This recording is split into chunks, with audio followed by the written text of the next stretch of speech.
오늘 5월 가정의 달 마지막 주일을 맞았습니다. 오늘 우리의 가정이 하나님께서 본래 가정을 내신 목적을 얼마나 충족하고 있는가 돌아보게 됩니다. 가정은 나그네 인생을 살면서 서로 사랑하고 위로하며 동행하도록 하나님께서 주신 공동체입니다.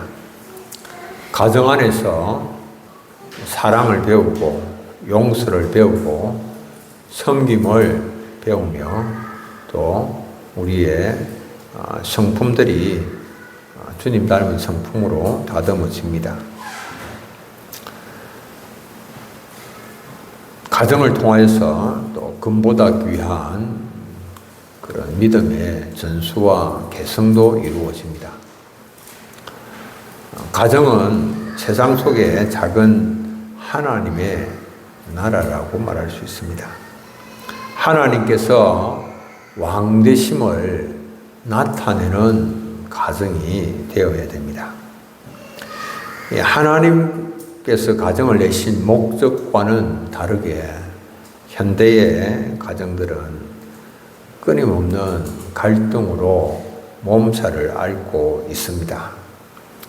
하나님께서 가정을 세상 속 작은 천국으로 세우셨음에도 불구하고 왜 오늘 우리의 가정에 갈등이 끊이지 않을까?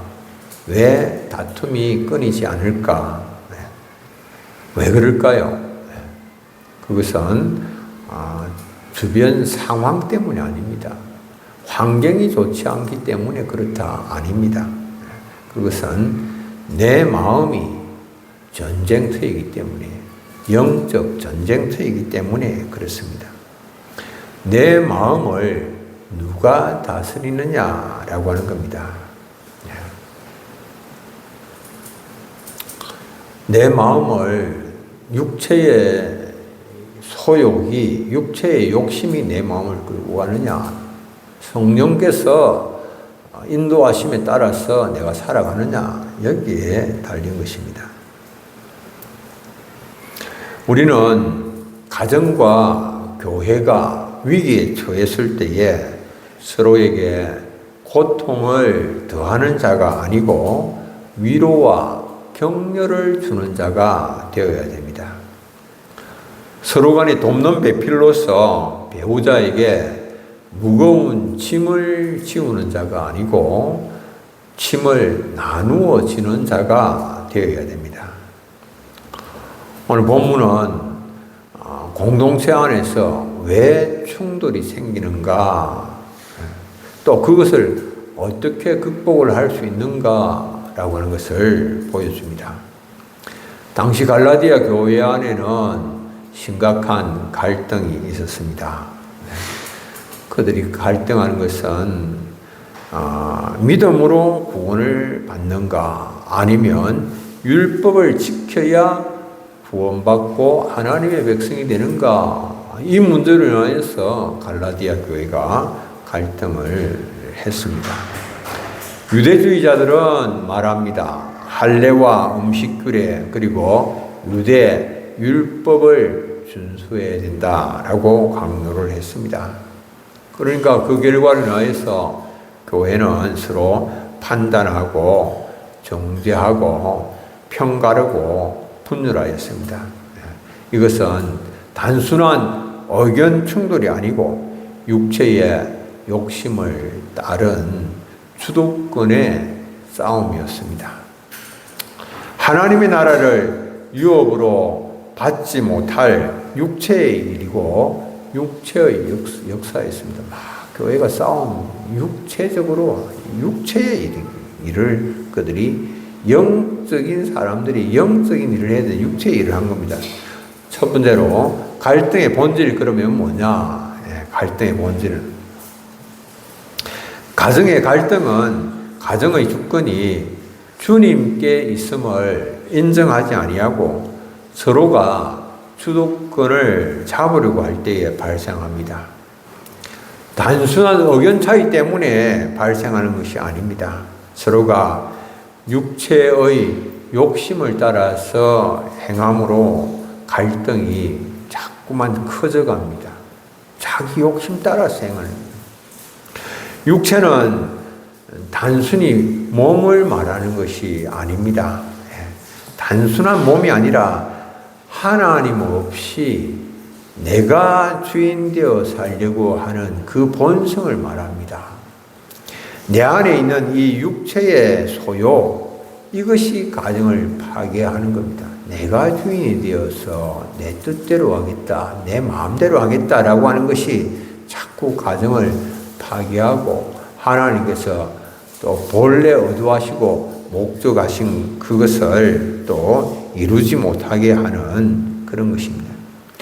이 오늘 읽은 본문의 말씀에 16절에 이 욕심, 또 17절에 소욕, 이거는 같은 단어입니다. 같은 헬라어 단어입니다. 그러니까 욕심이나 소욕이나 같은 단어입니다. 헬라어 같은 단어인데 이 의미는 육체의 강한 갈망, 집착, 통제되지 않은 욕구를 말합니다. 우리는 자기 중심으로 행하고자 하는 강한 욕망이 있습니다. 육체의 소욕을 따라서 자기 욕심 따라서 행하고자 하는 강한 집착을 가지고 있습니다. 이 강한 욕망과 이 집착 때문에 갈등이 발생하는 겁니다.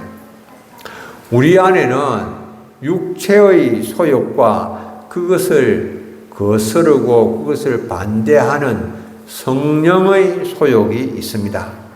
육체의 소욕과 성령의 소욕은 서로 다른 방향으로 역사를 하는 겁니다. 육체의 소욕과 성령의 소욕이 서로 대적함으로 인하여서 우리가 원하는 것을 하지 못하게 합니다. 우리가 성령의 소욕을 따라 살고자 하면 육체의 소욕이 강하게 거스릅니다.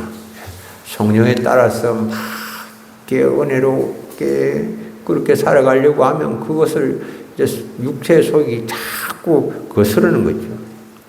육체의 소욕을 따라서 살고자 한다면 그러면 성령의 소욕이 또한 그것을 거스르는 겁니다.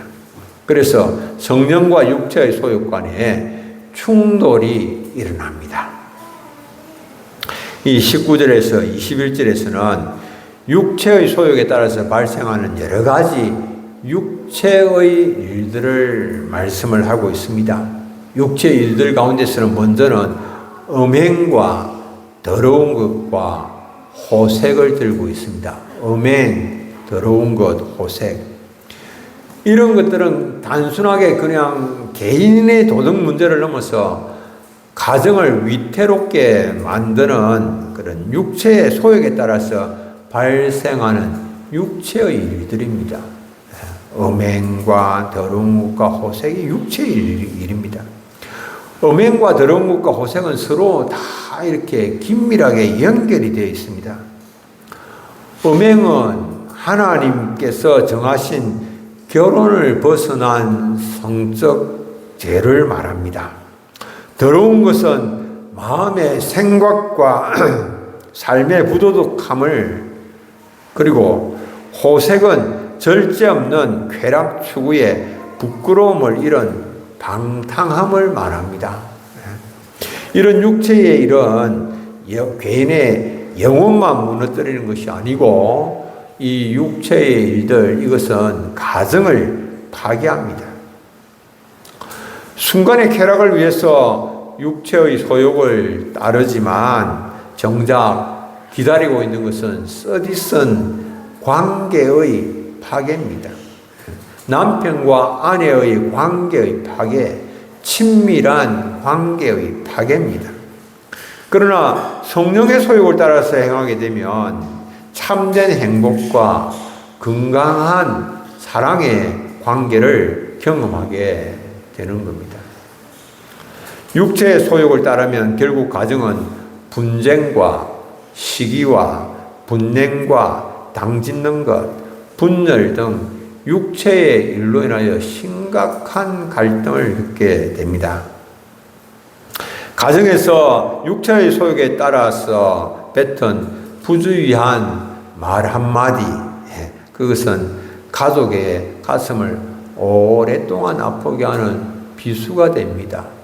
우리는 별 깊은 생각 없이 자기 육체의 욕심을 따라서, 소욕을 따라서 그렇게 가볍게 그렇게 마구 이제 말을 내뱉기도 하는 거죠. 자기는 별 생각 없이 말을 했지만은, 그리고 그 말했다라고 하는 그 자체도 다 잊어버렸지만은, 그러나 그 말을 들은 사람은 오랫동안 그것을 기억을 하고 있습니다. 한 중학생이 상담을 했습니다. 상담 시간에 말을 했습니다. 자신이 어릴 때 아버지가 화가 나서 한 말을 지금까지 기억하고 있다라고 말을 했습니다. 상담사가 물어보니까 초등학교 3학년 때인데 그 아버지가 화가 나서 너는 왜 그것밖에 못하느냐? 넌 정말 내가 실망이다. 그렇게 말을 했다라고 하는 겁니다. 아버지는 자기 기준에 이렇게 맞지 않았어. 화가 나서 한 말이고, 당연히 그 말한 것조차도 다 잊어버렸습니다.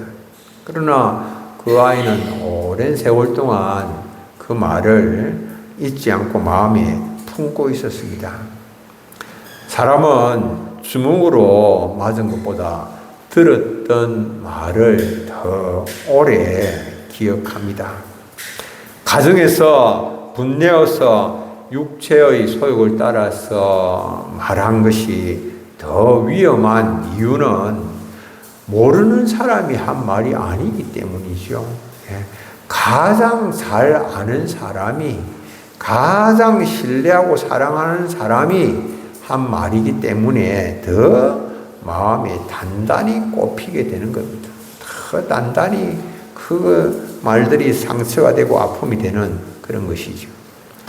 가정의 갈등의 원인은 다른 사람의 문제가 아닙니다. 우리 안에 죄성의 문제죠. 내 안에 죄성의 문제입니다. 우리 안에 성령을 거스르는 육체의 소욕이 있다라고 하는 말입니다. 육체의 욕심, 그것이 있죠. 내 속에 있는 성령을 거스르는 육체의 소욕이 그것이 문제임에도 불구하고 우리는 갈등의 원인을 다른 데서 찾습니다. 배우자나 자녀에게서 자꾸만 갈등의 원인을 찾습니다. 그러나 그 정말 문제는 배우자가 아니에요. 자녀가 아니에요. 내 속에 있는 육체의 소욕을 따르고자 하는 바로 그것이 문제지요. 그래서 내 안에 죄성이 있다. 내가 뿌리 깊은 죄성을 가진 인간이다라고 하는 것을 인정하는 이것이 가정의 문제 해결의 시발점이 되고 치유의 시작점이 되는 것이죠. 나는 완전하다. 나는 완벽하다. 나는 아무런 문제가 없다. 그 생각이 바로 문제입니다. 수많은 문제투성이의 인생이 자신은 문제가 없다라고 생각하니 그게 문제죠. 갈등은 바로 뿌리 깊은 재성을 가진 나로 인한 것이다. 내 속에 육체의 소욕, 이것 때문에 갈등이 일어나고 있다. 여러분들 믿으시길 바랍니다. 내 속에 있는 이 육체의 소욕을 따르는 이것이 문제다라고 합니다. 두 번째는 성령을 따라 행해야 됩니다. 이 갈등의 해결책은 다른 데 있지 않습니다. 성령을 따라 행해야 가정의 갈등의 문제가 해결이 됩니다. 오늘 갈라디아 5장 16절 너희는 성령을 따라 행하라. 그리하면 육체의 욕심을 이루지 아니하리라. 이렇게 말씀합니다. 성령을 따라 행하라고 하셨는데 이 의미는 뭐냐? 성령을 따라서 지속적으로 살아가고 지속적으로 행동하라. 지속적으로 그렇게 성령을 따라 행하는 겁니다. 단순히 이래서 결단이 아닙니다. 자신의 삶의 방향 전체를 성령께 맡기라라고 하는 의미입니다. 내 삶이라고 내 뜻대로 하겠다 아닙니다. 그게 문제입니다. 성령께서 내 삶을 주장하시도록 성령께 다 내어 맡겨야 됩니다. 내 자존심도 내 오지도 이게 다 주님이 말씀하시면 주님 제가 다 내려놓겠습니다 하고 주님께 맡기는 그런 것이죠. 우리는 서로 다른 생각 가질 수 있습니다. 다른 견해를 가질 수가 있습니다. 서로 간의 생각의 차이가 있을 수가 있습니다. 원하고 바라는 것들의 차이도 있습니다. 그럼에도 불구하고 우리가 다른 견해를 용납하지 않고 내 뜻대로 하려고 그걸 인정하지 않고 내 마음대로 하려고 막 주도권 다툼을 서로 하고 있는 거거든요. 육체의 소욕에서 비롯된 이 주도권 싸움, 집안의 주도권을 누가 지느냐, 이건 멈추어야 됩니다. 성령의 인도하심 가운데 하나님의 뜻에 내 삶을 내어 맡겨야 됩니다. 가정의 갈등의 핵심은 누가 이기느냐, 이게 아니에요. 누가 주도권을 잡느냐, 이게 아닙니다. 누가 내 마음을 다스리느냐라고 합니다. 누가 내 마음을 다스리느냐. 내가 내 마음을 다스리느냐, 아니면 성령 하나님께서 내 마음을 다스리느냐. 내가 모든 것을 다 주장하려고 하느냐, 아니면 내 삶의 모든 주도권을 하나님께 넘겨드리고 주님의 인도함을 받으려고 하느냐라고 하는 그것이죠. 한 부부가 많이 다퉜어요. 여러분들은 안 다투십니까? 다투실 분이 없습니까? 재정 문제로 이 부부가 다투었습니다. 남편은 전략형이었는데 아내는 쓸 때는 써야지, 필요한 곳에 써야 된다라고 생각했습니다.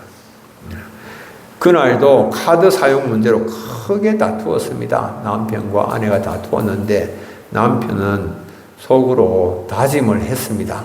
이번에는 내가 절대로 물러서지 않겠다. 먼저 사과하지 않겠다.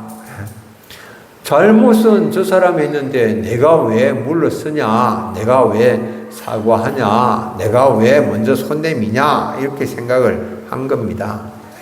그런데 새벽 기도하는 가운데에 하나님께서 마음에 말씀을 주십니다. 에베소서 4장 말씀을 묵상하다가 이런 생각이 드는 겁니다. 네가 옳은 것이 중요하냐? 관계를 살리는 것이 중요하냐? 네가 옳다라고 정명받는 거, 입증을 하는 그게 중요하냐? 아니면 아내와의 관계를 깨뜨리지 아니하는 그것이 중요하냐? 관계를 살리는 것이 중요하냐? 여러분들 뭐가 중요합니까? 여러분들은 관계를 잘 돈독하게 하는 것이 중요합니까?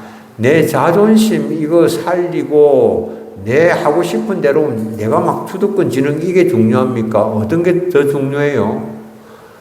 이거에 따라 싸움이 이렇게 종식이 되느냐, 싸움이 확전이 되느냐, 이게 결정이 된다니까요. 여러분들 어떻게 하십니까? 여러분들 싸움 안 하세요? 싸움 하지요. 보면 저도 싸움 하는데요. 보면 별로 아무것도 아니에요.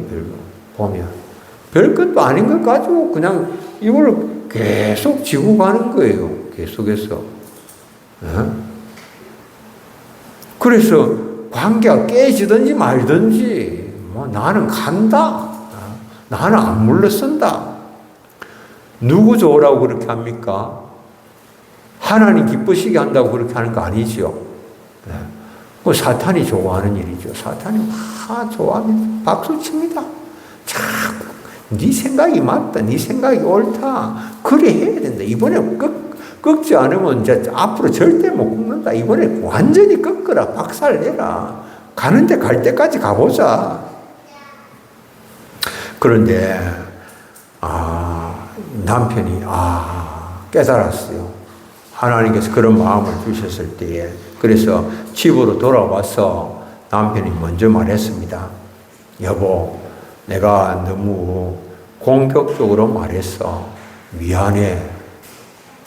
자기 하나도 잘못한 거 없다고 생각되었지만은 공격적으로 말한 것, 그것 참으로 미안하다고 말을 한 겁니다.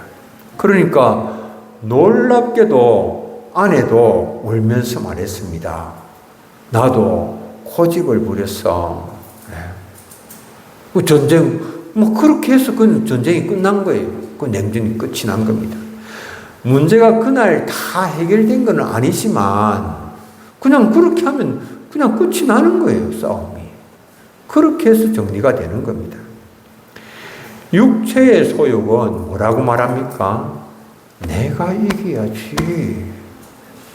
내가 그 상대방 무릎을 꿇려야지. 자기가 손들게 만들어야지. 그렇게 말하죠. 그러나 성령께서는 뭐라고 말씀하십니까? 관계가 중요하다. 관계를 살려야 된다. 사랑해야 된다라고 말씀을 하시는 거죠. 내가 그 성령의 다스림을 받을 때에 우리의 가정의 전쟁은 끝이 납니다. 성령의 소욕을 따르는 그것은 내 감정을 부정하는 것이 아니고 내 감정보다도 하나님의 뜻이 더 우선하다라고 하는 것을 인정하는 거예요. 하나님의 뜻을 더 앞세워야 되는 거예요. 그럼 우리가 싸움하는 것은 육체의 소욕을 따르는 것은 하나님의 뜻보다도 내 감정을 앞세우는 겁니다. 내 감정이, 내 기분이 이게 지금 허락이 안 돼. 내 감정이, 기분이 허락이 안 돼도 하나님께서 원하시는 것은 이게 아니다. 내가 지금 잘못된 길을 걷고 있다라고 생각하면 그것을 내려놓는 것. 그것이 뭡니까? 이것이 성령을 따라서 행하는 것이죠. 성령을 따라서 행하심으로 인하여서 가정의 갈등을 종식시킬 수 있는 여러분들이 되시기를 바랍니다. 아멘. 세 번째로는 십자가에 못 박는 것입니다. 무엇을 십자가에 못 박아야 되겠습니까? 갈등을 종식시키기 위해서 십자가에 못 박아야 할 것은 무엇일까요? 오늘 24절 그리스도 예수의 사람들은 육체와 함께 그 정욕과 탐심을 십자가에 못 박았느니라. 정욕과 탐심을 십자가에 못 박았다라고 말씀하고 있습니다. 십자가에 못 박았다라고 하는 이 의미는 무엇일까요? 이것은 단호하게 처형했다라고 하는 겁니다. 결정적으로 끊어냈다. 단호하게 잘라내고 처형하고 끊어냈다라고 하는 것입니다. 가정의 갈등을 해결하기 위해서 단호하게 처형을 해버려야 될 것, 끊어내어 버려야 할 것, 그건 무엇이겠습니까? 그것은 자신의 뭡니까? 정욕과 탐심이다라고 하는 겁니다. 내 자신의 정욕과 탐심을 단호하게 끊어내어야 가정의 갈등이 종식이 되는 겁니다. 그럼 우리는 이제 그렇게 하지 않으려고 하죠. 그렇게 하지 않고 어떻게 하려고 하는가 하면 자신의 정욕과 탐심은 자꾸만 살리고 자꾸만 이거는 막 이렇게 세우고 그리고는 상대방을 십자가에 못 박으려고 하는 거예요. 상대방을 그래서 꼼짝하지 못하게 하려고 하는 거예요. 그래서 막 갈등이 자꾸만 일어나는 거죠. 그러나 갈등의 해결을 위해서는 내 자신의 정욕과 탐심을 십자가에 못 박는 것이다. 정욕은 무엇일까요? 정욕은 의지적으로 하려고 하지 않아도 막 일어나는 죄악된 심리입니다. 의지적으로 아니 자연적으로 재성이 있으니까 거기 정욕이 일어나는 거예요. 그리고 탐심은 금지된 것을 막 행하고자 하는 그런 강한 욕구입니다. 탐심은 돈만이 아니고 내가 이게 해서는 안 되는 그런 놓지 못하는 그런 습관, 좋지 못한 습관, 이런 거 계속해서 하고 있는 것, 또 내 편안함만, 안일함만 고집하는 것, 내 고집만 계속해서 이렇게 주장하는 것, 이런 것이 이제 탐심이 될 수 있는 그런 것이죠. 어느 이제 아버지가 퇴근을 하면은 휴대폰 게임하고 TV만 보고 리모컨만 붙잡고 막 사는 거예요. 가족들은 이제 눈치를 살피는데 늘 게임만 하고 리모컨 해가 텔레비 프로그램 이것저것 이제 다 보고 그러니까 이제 자녀와의 대화도 이제 별로 없는 거예요. 그런데 딸아이가 학교에서 이제 이런 글을 썼습니다. 우리 아빠는 TV 리모컨을 가장 좋아하는 것 같고 게임을 가장 좋아하는 것 같다. 그 글을 이제 우연히 보게 된 그 아버지가 충격을 받았습니다. 그래서 그날 이제 게임을 중단하고 리모컨을 내려놓고 딸 방에 들어갔습니다. 아빠가 미안하다. 오늘부터는 TV보다는 네 이야기를 내가 먼저 들을게. 그렇게 말을 했습니다. 자신이 이제 하고 싶고 원하는 그것보다도 사랑해야 할 사람을 먼저 생각하고 선택을 한 거죠. 그러니까 그때부터 가정의 분위기가 완전히 달라지기 시작했습니다. 이 아버지가 한 게 뭡니까? 자신의 육체의 소욕, 그것을 십자가에 못 박은 겁니다. 나의 소욕, 나의 고집, 내가 원하는 거, 좋지 않은 습관, 해서는 안 되는 거,